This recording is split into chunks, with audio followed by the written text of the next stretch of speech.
folks, back on the Bossman show. New Fordham Rams head coach out of the A10, Cal Neptune coach. We'll talk to you this morning. How you doing now? I'm great. I'm great. Glad to be here. Thanks for having me on. No doubt, coach. Tell me this, man. What does it mean to you now to be a head coach after all this time you put in as an assistant coach now? Now you're running your own show now here at Fordham in the 18 in the Bronx over there, man. BX in the house. So tell us about that, man. Well, it's a dream come true to me, especially to come back to my hometown, New York City, and be a school like Fordham. Just with that, I'm in completely in line with their mission, just in terms of academics and their great alumni and just the campus community. To be back to not only be a head coach, but be at a spot like this is unbelievable. I'm very excited. No doubt, coach. Tell me this, man. For you, at what point did you say to yourself that you want to get into coaching? Because I know my dad was a coach himself, so I never want to be a coach. I want to be in radio. I never wanted to be a coach. I never wanted to be on that side of the fence. So for you, what point in your career as a player that you said, hey, I want to get involved in coaching? You know what? Honestly, it didn't happen until after I got out of college. I got out of college and, I was playing overseas and eventually coming back and being doing little camps and clinics. I kind of just caught the coaching bug. I was just fortunate enough to kind of have a network that helped me get in. I got in at Villanova as a video coordinator and never looked back. I was hook, line, and sinker at that point. It's funny you say that because a lot of guys get their start as a video coordinator, like Eric Spoelstra with the Heat, Mean House, and so being a video coordinator can get you going. And I feel like if you know how to break down the film, you learn schemes, you learn stuff, you learn about everything. You learn the game that way. So it's a great way to break in and move up the ladder. And like you said, now look at you now, Fordham Rams head coach. Yes, sir. Yes, sir. It's just like any other job. Like you don't go to a law firm and just all of a sudden become a partner. You start at the bottom and you grow and you build. It's the same in coaching. You start at the bottom, you pay your dues, and hopefully you can make it one day. So that's the norm. That's a normal model for any business. You got that right. Let me ask you this now, Coach Neptune, is this, man. Preparing to be a head coach. I know when I was a co-host, I was always thinking about how I'd do if I was the host of the show, how I'd do if I was the lead dog of the show. So for you, as you went through your career, how did you kind of prepare yourself for this opportunity that you have today as you was going through, learning on Jay Wright, who was a great coach, national champion, great program builder. So tell me about that process for you becoming a head coach, how you prepared your mind for it to do what you're doing right now.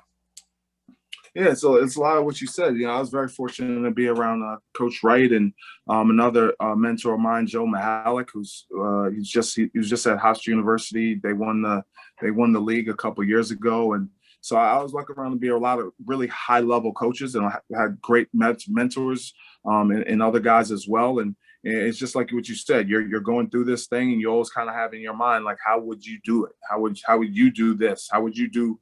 What play would you call in that situation? So while you're 100% locked in to wherever you are at that time, and you're trying to do whatever is possible to make sure that place is successful, you're always keeping in mind what you would do in those situations if you were given the opportunity.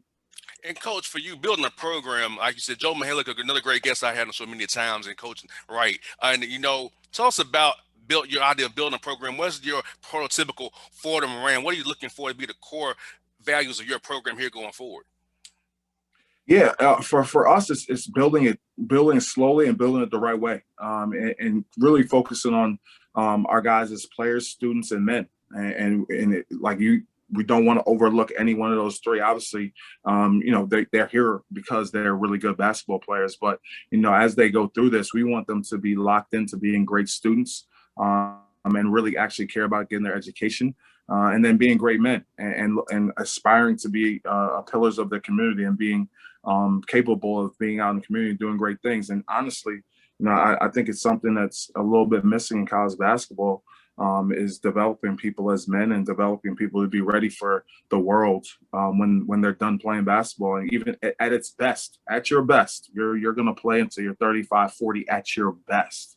That's another 40, hopefully 50 years of living. And if you're not prepared for that, I don't care how much money you make during that time, it could be a tough road for you. So, my dream here is to make sure that all our guys leave here prepared to take on any task they have to take on in the real world. And coach, you're in a great conference, the A10, coach. I mean, top to Woo, bottom, a great absolutely. basketball conference. And tell us about that. You came from the Big East, which is a bear. But A10 is good. It's not a basketball conference. Not so much football, but it's about the basketball. Tell us about that, top to bottom, the depth of your you guys' league. Yeah, you just said it, it's a bear. It's you got a lot of teams in this league that are competing to win the championship every year, and not just that. You got 3, 4, 5, sometimes 6 teams that are competing for the NCAA tournament. So anytime you have a conference where you have multiple teams making the NCAA tournament year in, year out, you're in a competitive league. A lot of respect for also for the coaches in this league. We got high level coaches who have accomplished some great things. So I'm humbled to be a part of it and excited to compete in this league. And having the A10, having the deal they have NBC, where they see CBS Sports Network as well, it's a national brand because guys from Atlanta could come hit up there to Fordham, easy flight from Atlanta to New York City. It can be a national brand. So because of the league is a national touch. So tell us about that. How the A10 helps you in recruiting as well, being at Fordham and all schools in the league as well. Yeah, you just said it. It's a national brand. The A10 is big time. It's known everywhere. So for us, I think that being attached to all the other great schools in this league is very beneficial. The success that some of these other guys have had, I think, is going to help us in recruiting and help us state the claim that this league, it can compete against anybody. And you look at what some of the other programs have accomplished, not only in the NCAA tournament, but just in our league and where the players have gone after they've played here. We've had lottery picks come out of this league in the last couple of years. So I'm excited, and talking to recruits now as the head coach at Fordham, I can see that they're excited as well to be a part of it.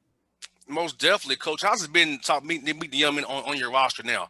Building those bonds with the guys who you're on the roster as we speak now. So how's that been? Because I know when you have a new coaching change, the guys are leery of the new guy. So how's that been trying to get together and build trust to you and what you're trying to build this program and the vision for this program you're going forward? Hopefully they'll stick around and not go in the portal. They'll give you opportunity. Yeah, honestly, you can't do it without putting in the time.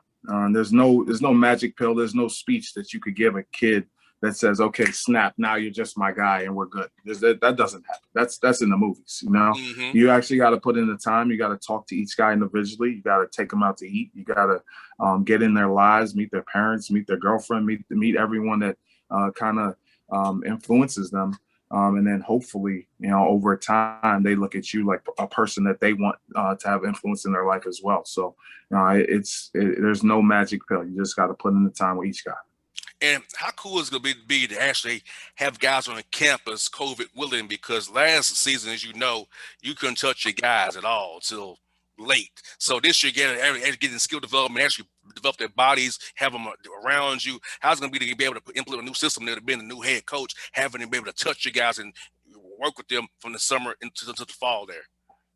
Man, I almost forgot what it felt like. You're doing things I've done more stuff in Zoom than I've done in person over the last year. I'm sure it's you as well. So it's almost you're kind of retooling and reteaching yourself about being back in person and being with the guys throughout the summer, and being with the guys throughout the preseason. Personally, as a guy who prides himself on development, it's going to be great. I took pride as assistant coach in being locked into each guy and trying to improve all their weaknesses and improve their strengths as well. And that's exactly what I'm going to look to do as a head coach. I'm going to be on our assistants and each guy as well to make sure they're improving throughout the offseason and we're implementing our style of play. It's cool to talk to somebody, Coach Neptune, is in my age bracket because I'm 87. You got a few years on me, but I'm 87. So it's good to talk to somebody in my same age bracket right now. You talk about guys that's way above me. It's good to talk to somebody who I can relate to, understand. Yeah, man, absolutely. I'm a young guy. I've always been the young guy on each staff, and now being a young head coach is right in my wheelhouse as well. So.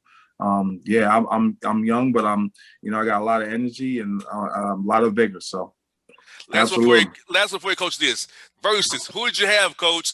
The Isleys or Earth, Wind, and Fire. Who did you have, man? In the first. Isleys, man. Yes, Isleys. yes, Come on, man. Come on, man. yes. My guy Ron Isley, man, put him on late night. You know what? You know, I could nothing better. Nothing better on a Sunday afternoon. Listen to some of those hits. That's my guy right there. Hey, Coach, people don't realize Summer Breeze. That intro it was Summer Breeze is just killer. Early hours on that guitar. Come on, listen. If we weren't on camera, I'd try to sing some of it for you, but I don't think that'd go over too well. Hey, I'm with you, man. I say to people, you can't top Ron Isley from the 50s, and then he became Mr. Biggs. So he reinvented himself and still got a hit with Snoop Dogg and their friends and family. I'm like, come on. I know people love the elements, but you can't top Ron Isley, Ernie Isley on the guitar, and how they transcended eras and reinvented themselves over the years and still going strong. The man will be 80 years old. Still doing this thing, still fly. You know? I agree. I'm with you on that. Coach, man, thank you for your time today. Coach, we'll do this again real soon, my brother. Appreciate it. Talk soon. No doubt.